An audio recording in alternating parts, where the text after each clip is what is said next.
পশ্চিম মেদিনীপুর সাংগঠনিক জেলা বিজেপি কার্যালয়ে মেদিনীপুর লোকসভার বিজেপি প্রার্থী অগ্নিমিত্রা পলের হাত ধরে মেদিনীপুর সদর ব্লকের কনকাবতী গ্রাম পঞ্চায়েতের নির্দল পঞ্চায়েত সদস্য বিশ্বজিৎ কর্মকারের নেতৃত্বে প্রায় ৩ শতাধিক মানুষ বিজেপিতে যোগদান করেন। উপস্থিত ছিলেন মেদিনীপুর সাংগঠনিক জেলা বিজেপির সভাপতি সুদাম পণ্ডিত সহ অন্যান্য নেতৃত্বরাও। প্রসঙ্গত, যোগদানকারীরা তৃণমূলের কর্মী হিসেবে পরিচিত।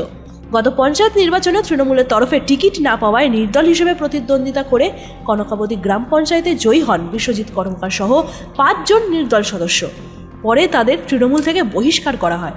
এদিন ৫ জন নির্দল পঞ্চায়েত সদস্য সহ ৩ শতাধিক মানুষ বিজেপির পতাকা হাতে নিলেন। ভোটের আগে বিজেপিতে এই ধরনের যোগদান তৃণমূলে অনেকটাই প্রভাব ফেলবে বলে মনে করছে বিজেপি।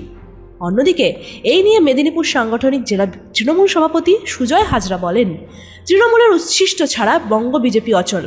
তৃণমূল থেকে বহিষ্কৃত যারা, তারা বিজেপিতে গেল, কংগ্রেসে গেল, সিপিএমে গেল, তাতে তৃণমূলের কিছু যায় আসে না।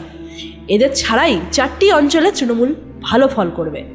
আজকে আমাদের মেদিনীপুর বিধানসভায় তৃণমূল থেকে এসেছেন প্রায় 300-350 কর্মী, যারা আজকে ভারতীয় জনতা পার্টি পতাকা ধরলেন। তার আমাদের পরিবারে এলেন বিশ্বজিৎ কর্মকার, যিনি তৃণমূলে ছিলেন এবং গত পঞ্চায়েত ভোটেও তিনি নির্দল হিসেবে দাঁড়িয়েছিলেন এবং জিতেছেন।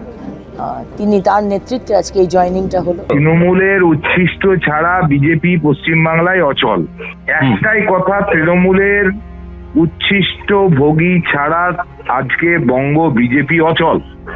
তৃণমূলের উচ্ছিষ্টভোগী, তৃণমূল থেকে বিতাড়িত শুভেন্দু অধিকারী যেরকম ভাবে আজকে পশ্চিমবঙ্গ বিজেপির মূল মাথা, সেরকম তৃণমূল থেকে উচ্ছিষ্টভোগী লোক না পেলে বিজেপি পশ্চিমবাংলায় অচল হয়ে যাবে। তো ফলে যারা বহিষ্কৃত তারা বিজেপিতে গেল না কংগ্রেসে গেল না সিপিএমে গেল, এটা নিয়ে আমাদের কোনো ভাবারও কোনো বিষয় নেই, চিন্তারও বিষয় নেই। ওই 4টে অঞ্চল থেকে তৃণমূল কংগ্রেস কয়েক হাজার ভোটে জয়লাভ করবে, এ নিয়ে আমরা নিশ্চিত। পশ্চিম মেদিনীপুর থেকে নিজস্ব প্রতিনিধির রিপোর্ট, এনএম নিউজ। আরও খবরের আপডেট পেতে সাবস্ক্রাইব করুন আমাদের ইউটিউব চ্যানেলটি আর বেল আইকনে ক্লিক করুন নোটিফিকেশনস পেতে।